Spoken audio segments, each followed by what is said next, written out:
¿Cómo reaccionarían si un día uno de sus padres, abuelos o incluso su pareja les dijera que hay un niño sentado en la sala, pero ustedes no pudieran verlo?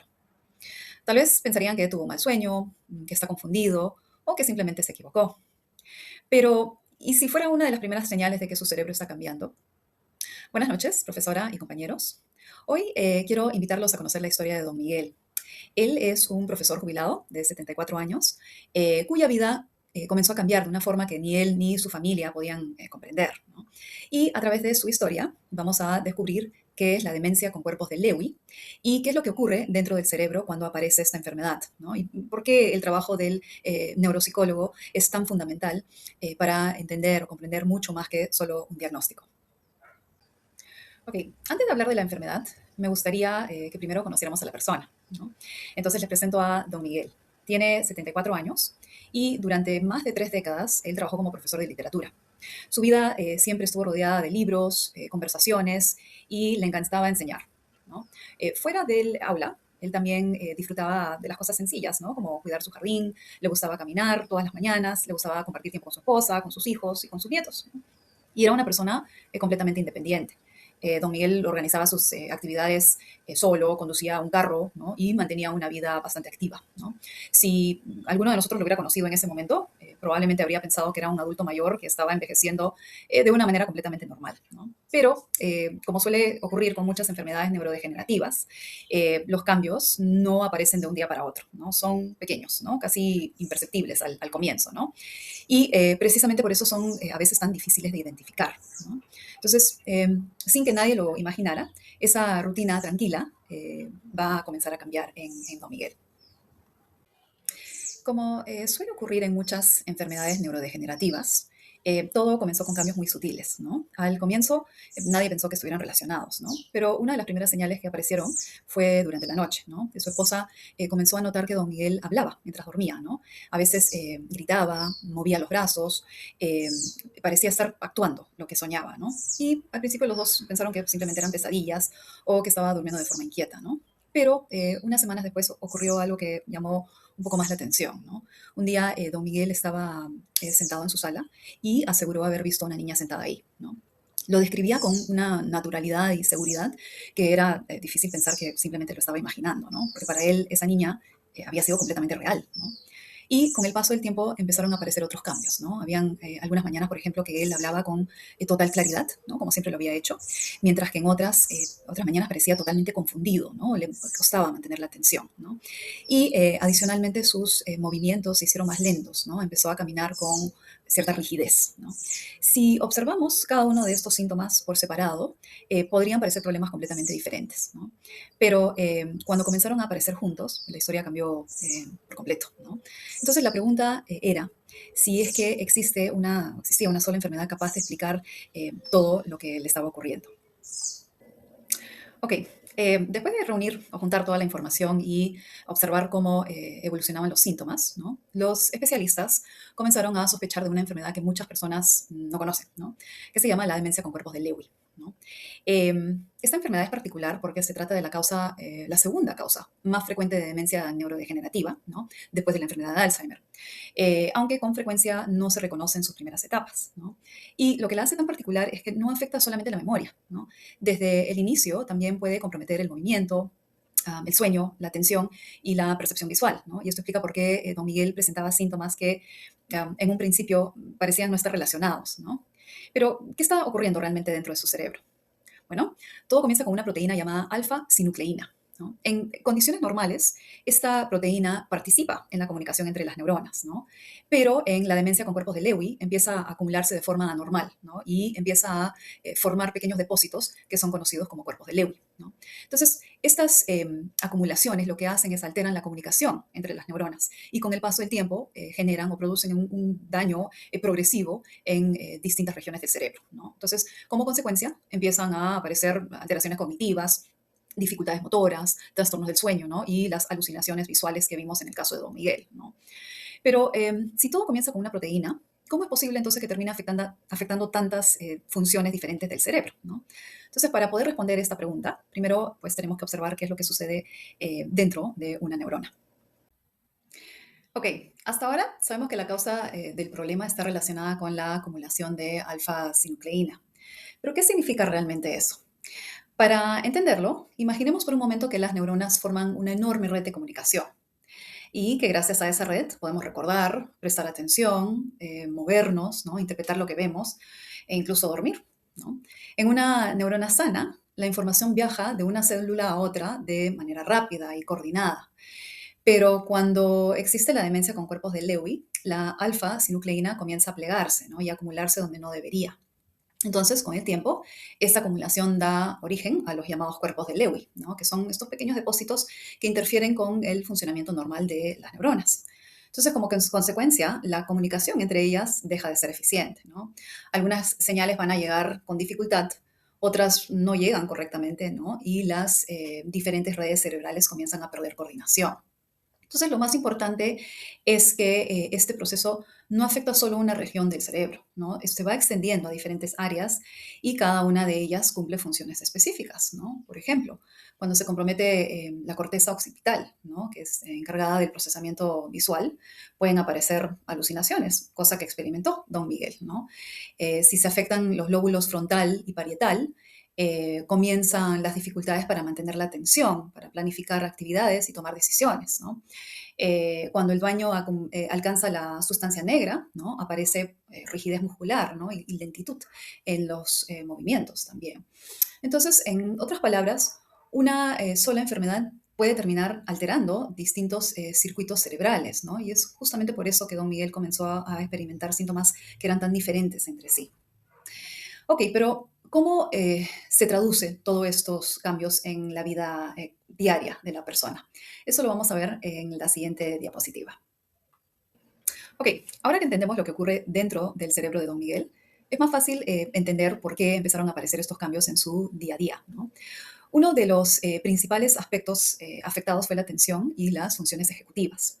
Esto significa que a don Miguel se le hacía cada vez más difícil, ¿no? Mantener la concentración o organizar una tarea, ¿no? Actividades que él antes realizaba casi de manera automática van a comenzar a requerir un mayor esfuerzo, ¿no? Además, su rendimiento no es constante, ¿no? Van a haber momentos en los que él puede hablar o conversar con total claridad, pero que poco después parece estar distraído, ¿no? O confundido, o con dificultades para seguir una conversación, ¿no? Entonces, a estos cambios los conocemos como fluctuaciones cognitivas y es una de las características más representativas en la demencia con cuerpos de Lewy, ¿no? Otro síntoma muy característico son las alucinaciones visuales, ¿no? Y estas no se tratan solo de una simple confusión, ¿no? Las personas suelen describir imágenes muy claras y detalladas, ¿no? Como que ven niños, animales o personas que realmente creen que están ahí, ¿no? Y eso fue exactamente lo que le ocurrió a don Miguel cuando él aseguró haber visto a una niña sentada en la sala de su casa, ¿no?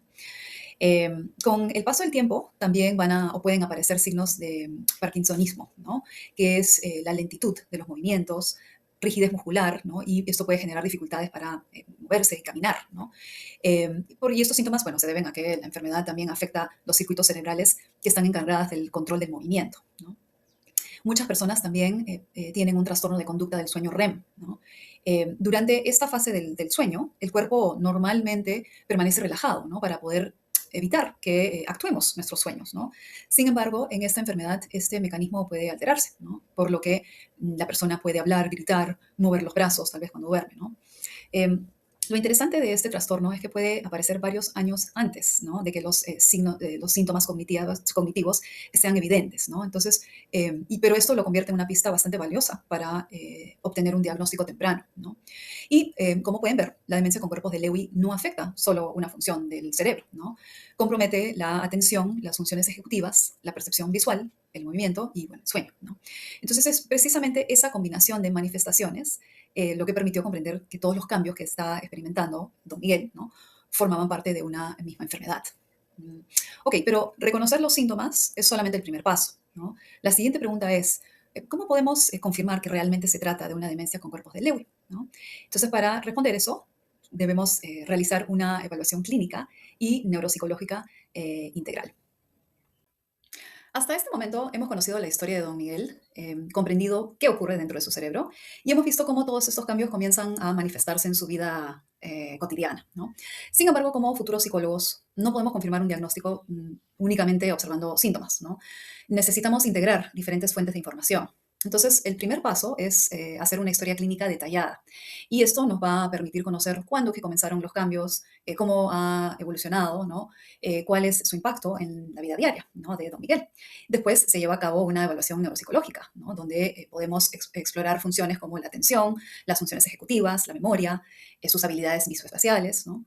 En el caso específico de don Miguel, probablemente encontraríamos un mayor compromiso de la atención, ¿no? Y de las funciones ejecutivas y sus habilidades visoespaciales, mientras que tal vez su memoria siga, ¿no?, relativamente conservada, por lo pronto en las primeras etapas, ¿no?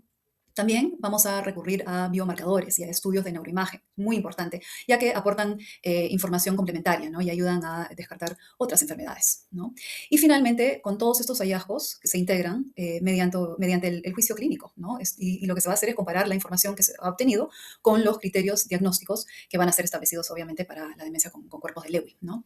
Entonces, es importante recordar que no hay una única prueba que confirme esta enfermedad. El diagnóstico se va a dar eh, de la integración de toda la información clínica, tanto neuropsicológica como neurológica, ¿no?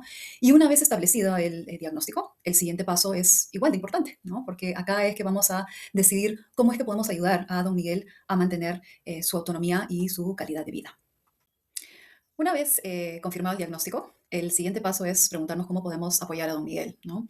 Aunque actualmente la demencia con cuerpos de Lewy no tiene cura, un diagnóstico temprano puede o permite, ¿no?, iniciar ciertas intervenciones que van a mejorar la calidad de vida tanto de la persona que lo está sufriendo como la de su familia, ¿no? Entonces el tratamiento tiene que ser integral y tiene que ser individualizado, porque cada paciente presenta necesidades diferentes, ¿no? Por ejemplo, en primer lugar puede recurrirse a tratamientos farmacológicos, ¿no?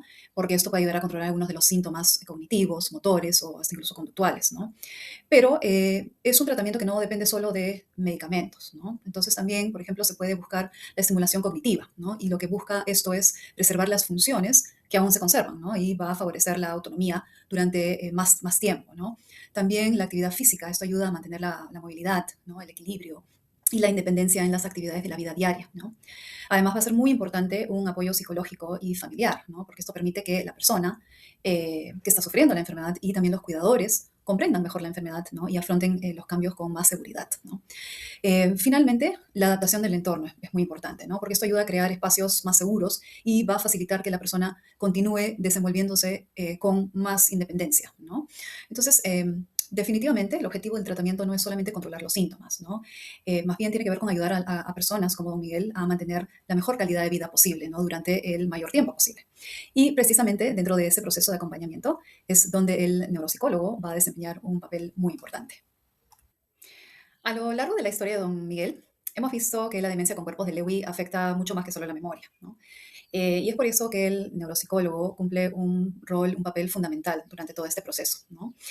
En primer lugar, se evalúa el funcionamiento cognitivo, ¿no? Para identificar tanto las dificultades como las capacidades que la persona aún conserva, ¿no? El neuropsicólogo también apoya en el diagnóstico, ¿no? Porque va a integrar los resultados de la evaluación en conjunto con la evaluación o la información clínica, ¿no? Para diferenciar esta enfermedad de otros trastornos neurodegenerativos, ¿no? Después se interviene, ¿no? Diseñando estrategias de estimulación cognitiva, ¿no? Que van a ser adaptadas a las necesidades específicas de cada persona, ¿no? Y el objetivo de esto es preservar la autonomía, ¿no?, durante el mayor tiempo posible, ¿no? Probablemente uno de los aspectos más importantes es el acompañamiento, ¿no?, que se le da tanto al paciente como a la familia, ¿no? Y en donde se les va a ofrecer orientación, ¿no? Y proveer herramientas para afrontar los cambios que la enfermedad trae, ¿no?, consigo. Entonces, definitivamente el trabajo del neuropsicólogo no consiste solamente en evaluar un cerebro, ¿no? Consiste en comprender a la persona que hay detrás de ese diagnóstico, ¿no? Y acompañar a esa persona para que pueda vivir con más dignidad, ¿no? Y la mejor calidad de vida posible. Entonces, creo que esa es una de las enseñanzas más valiosas que nos deja la historia de don Miguel. Al comenzar esta presentación les hablé de un hombre que veía a una niña sentada en la sala de su casa, ¿no? Y hoy sabemos que eso no era simplemente una confusión, ¿no? Era una de las manifestaciones de esta enfermedad neurodegenerativa muy compleja llamada demencia con cuerpos de Lewy. Pero creo que hay algo aún más importante que tenemos que recordar, ¿no? A lo largo de esta historia hemos hablado de proteínas, de neuronas, funciones ejecutivas, pruebas neuropsicológicas y tratamientos, ¿no? Y todo eso es muy importante. Pero detrás de cada uno de esos conceptos hay una persona, existe una persona que está intentando entender, ¿no? Porque es que su vida ha comenzado a cambiar, ¿no? Además, existe una familia, ¿no? Que tiene que aprender a enfrentar nuevos desafíos, ¿no? A adaptarse a una realidad diferente y acompañar a quien ama con paciencia, ¿no? Y con mucha comprensión, ¿no? Entonces, como futuros psicólogos o neuropsicólogos, ¿no? Nuestro trabajo no va a ser solamente interpretar unos resultados y aplicar pruebas, ¿no?